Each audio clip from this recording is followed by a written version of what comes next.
An update on the billion-dollar lawsuit against UNRWA in New York. The UN Palestinian Relief Agency is being sued by dozens of Israelis who accused it of aiding and abetting the October 7th terror onslaught in southern Israel. A complaint was filed in the U.S. District Court in Manhattan 9 months ago now. The 101 plaintiffs include hostages, survivors of the Nova Festival onslaught, and families of people murdered during the terror rampage. It's alleged UNRWA knew some of its personnel were members of Hamas, that its staff had taken part in the terror attacks and had held Israeli people hostage. It's also alleged that UNRWA helped radicalize a Palestinian population into supporting terror against Israel through its textbooks.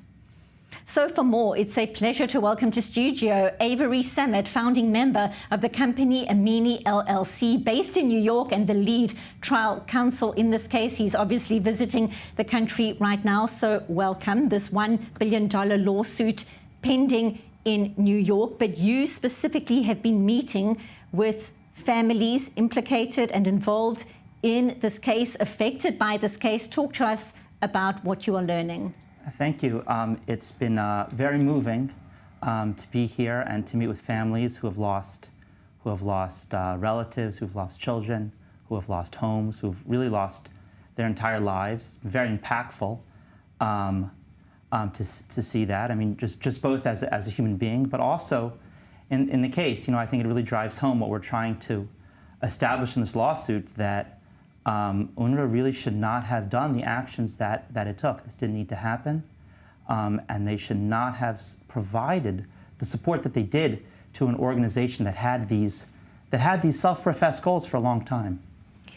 We know that Yonatan Samarano was shot and abducted by an UNRWA employee on October 7th. We know that an UNRWA teacher held an 84-year-old hostage, Dietza Hyman, captive. And we also know now that Emily Damari was held captive in an UNRWA building. It seems the evidence is abundantly clear.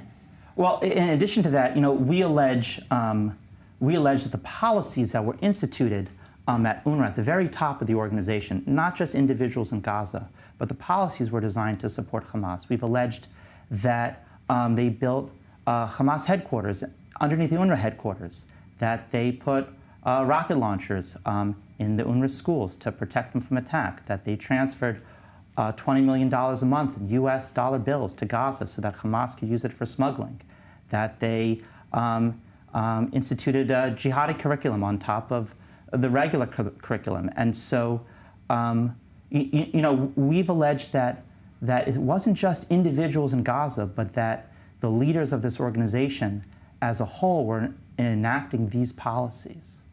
How does this lawsuit help, though? What is the best outcome from a case like this, unprecedented as it is? It's a civil lawsuit. We're seeking monetary damages for the victims. It's the only thing that we can seek. We're a civil plaintiff. We're not the government, but we hope that this can, one, provide some measure of justice for these people, and number two, we hope that this will convince organizations like UNRWA not to do these acts in the future. And how does the new Trump administration impact not only this case, but what happens to UNRWA afterwards? We know Donald Trump's views on agencies like UNRWA. What does it look like from your vantage point? From my very narrow vantage point, you know, the Trump administration, they filed a letter in our case. They've asked for additional time to review the position regarding immunity that the previous administration took. So we're hopeful that they will change that position and support our position in the lawsuit. We also know that some members of staff from UNRWA were said to have been fired. Is there any proof that that in fact did happen? Well, I'm not 100% sure about that, but I'll tell you that, again, the people that made the policy decisions to put the headquarters in their headquarters, to send this cash, dollar bills to Gaza, those people haven't been fired. Those people are still there.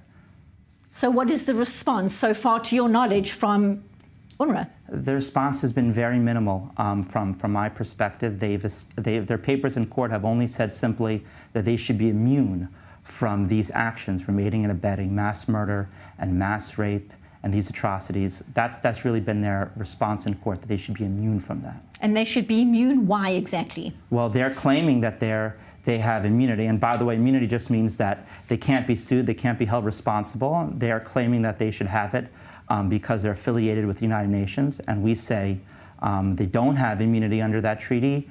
And even if they did, no one is immune from these acts. And very briefly, when you look at the end goal of a case like this, what kind of timeframes are you looking at realistically? It's hard to say. Cases like this tend to play out over a number of years. There may be appeals. It really depends on the actions of UNRWA. And I would encourage them to, nothing stops them from compensating these victims today.